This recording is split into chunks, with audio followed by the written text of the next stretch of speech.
Joining us now is Dr. Annalee Baker. She's an assistant professor of emergency medicine and critical care at Florida International University. Dr. Baker, the World Health Organization released a report yesterday that said around the world, new COVID cases are rising, but deaths do continue to decline. What are we to make of that report? Well, thank you for having me, Aaron.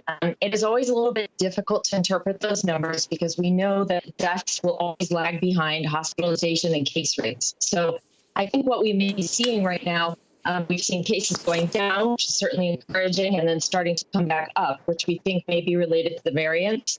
But we continue to be in a race against the variants with the vaccine, and I think we're doing better and better every day, as we just heard in your previous segment. So I think all things considered, it's still encouraging news, but definitely not time to let down our guard.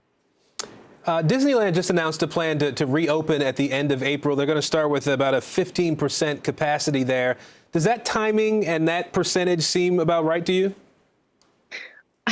Well, my training is certainly not in that specific sphere. I think, in Florida, we have definitely been one of the less rigid states with our restrictions. We reopened, in my opinion, a bit too rapidly and too soon. But I have heard good things about Disney specifically. Another physician that I know went to Disney just a few weeks ago and said they were doing a great job with the precautions and everything. So, I guess it remains to be seen. I certainly hope they're following the guidelines and following the experts. I also want to ask you about, we're seeing some states start to open vaccinations to everybody 16 years old and up. Massachusetts just announced they're going to start April 19th. Mississippi started that yesterday. Is this happening at about the right pace, or is it happening too fast? What do you think?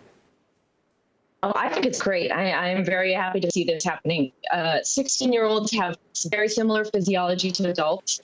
Practically speaking, a 16-year-old is not necessarily a child, in most respects, medically speaking. So I think this is great.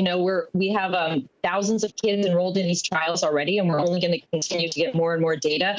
But everything that we know so far indicates that it will be safe for the 16-year-old to get the vaccine. All right, Dr. Annalee Baker, thank you so much. Thank you. The European Union